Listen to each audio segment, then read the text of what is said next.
কর্তৃপক্ষের কাছে আমাদের দাবি, প্রথমত কেউ কোনোভাবে চলে ক্যাম্পাসে নিষিদ্ধ ঘোষিত ছাত্রলীগকে পুনর্বাসন বা জুলাই বিপ্লবকে তুচ্ছতাচ্ছিল্য করার ন্যূনতম সাহস দেখালে তার বিরুদ্ধে যথাযথ ব্যবস্থা গ্রহণ করতে হবে। দ্বিতীয়ত, বহিরাগত লোক এনে কেউ আবার ছাত্রলীগের সংস্কৃতি যদি চালু করতে চান তাহলে মেডিকেল কলেজ ও হোস্টেলের বিষয়ে পরবর্তীতে কোনো বহিরাগত হস্তক্ষেপ মেনে নেওয়া হবে না এবং শিক্ষার্থীদের নিরাপত্তায় এই সংক্রান্ত আদেশ জারি করতে হবে। আমরা নিম্নোক্ত কয়েকটি বিষয়ে সবার দৃষ্টি আকর্ষণ করতে চাই।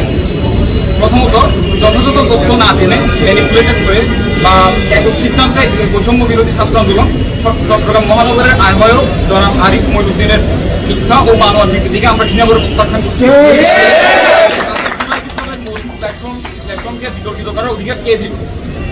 দ্বিতীয়ত, কিছু অনলাইন অ্যাক্টিভিস্ট ও ফটোকার্ড বানানো মিডিয়ার মিথ্যা প্রোপাগান্ডার কারণে চট্টগ্রাম মেডিকেল কলেজ ও এর শিক্ষার্থীদের সম্মানহানি ও ইমেজ সংকট তৈরি হয়েছে, তার প্রতি তীব্র নিন্দা জানাচ্ছি।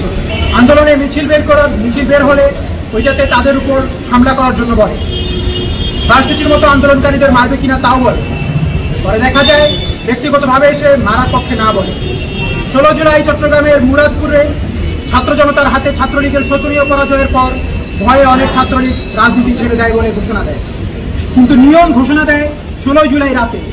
এর আগ পর্যন্ত মেডিকেলে 3 বছর সে ছিল নফিলপন্থী কট্টর ছাত্রলীগ।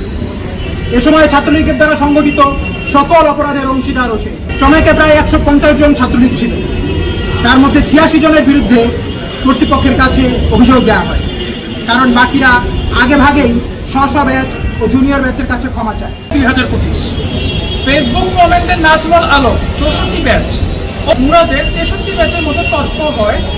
এর প্রেক্ষিতে মুরাদ নাজমুলের রুমে যায় ও তাদের মধ্যে তর্ক বিতর্ক হয়। এর প্রেক্ষিতে আসিফ হাসান নিয়ন ফেসবুকে পোস্ট দেয় যে নাজমুলকে হুমকি দেওয়া হয়েছে, যেখানে নাজমুল নিজেই বলতেছে তাকে কোনো হুমকি দেওয়া হয়নি। ঘটনার পরিক্রমায় মুরাদের রুমে গিয়ে তার 2 জন ব্যাচমেট সাইফুল ইসলাম নিয়ন 63তম ব্যাচ ও মুশফিকুর রহমান 63তম ব্যাচ মুরাদকে পলিটিক্যালি ডিল করার হুমকি দেয়। এই ঘটনায় ক্যাম্পাসে অন্য কেউ জড়িত হয়নি। পরবর্তীতে ওই ঘটনায় তাদের মধ্যে সমঝোতা হয়েছে বলেও জানা যায়। এতটুকুতে ঘটনা শেষ হতে পারত, কিন্তু পরবর্তীতে নিয়ম তার জুনিয়র ব্যাচ 65তম ব্যাচকে থ্রেড দিয়ে পোস্ট দেয়। এখানেও কেউ প্রতিক্রিয়া দেখায়নি, কিন্তু সে যখন জুলাইয়ের পর ছাত্রলীগদের জন্য ঘোষণা করা সাধারণ ক্ষমা নিয়ে কটাক্ষ করে আবার পোস্ট দেয়।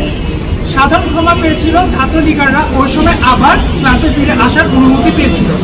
এখন কেউ যদি সাধারণ ক্ষমা না মেনে তখন এক্স ছাত্রলীগের কেউই মানবে না। কলেজের অবস্থা তখন কেমন হবে? তাই সে যখন অধ্যত্বপূর্ণ ভাষায় ওই ক্ষমাকে অস্বীকার করেছে, তখন সিনিয়র 62তম ব্যাচের শিক্ষার্থীরা হল গ্রুপে স্যারদেরকে জানায় ও সব ব্যাচের শিক্ষার্থীদের নিয়ে নিয়নের রুমে গিয়ে তাকে ডেকে নিয়ে আসে ডাইনিং এ, ও সেখানে প্রিন্সিপাল, হোস্টেল কমিটি ও অন্যান্য স্যারেরাও আসেন। উল্লেখ্য যে নিয়নের রুমে তখন নিয়ম ছিল না, সে তার রুম ভাঙচুর করাও হয়নি, সে তার পাশের রুমে ছিল এবং ওই রুমের দরজা খোলা ছিল। তাকে কোনো প্রকার গায়ে হাত দেওয়া হয়নি। সকল শিক্ষার্থী ও শিক্ষকরা এটার সাক্ষী আছেন।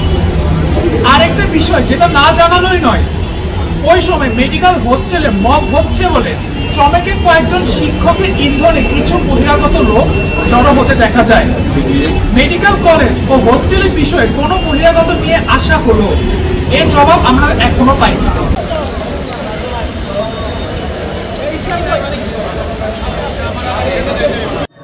ক্রিকেটে ফর্ম সবসময় একরকম যায় না, কখনো একটা বলও কানেক্ট হয় না, আবার কখনো ব্যাট চালালেই 4 ছক্কা। লাইফটাও ঠিক ক্রিকেটের মতোই, সময় সবসময় একরকম যায় না, কিন্তু সময় যেমনই হোক বাড়ি করাই সবসময় সেরা বিনিয়োগ। সেই সেরা বিনিয়োগ করুন সেরা সব উপকরণ দিয়ে। তাই কিছু টাকা না বাঁচিয়ে বাড়ি করুন বেস্ট সিমেন্ট 7 রিং সিমেন্ট দিয়ে। 7 রিং সিমেন্ট, ভিত্তি আগামীর।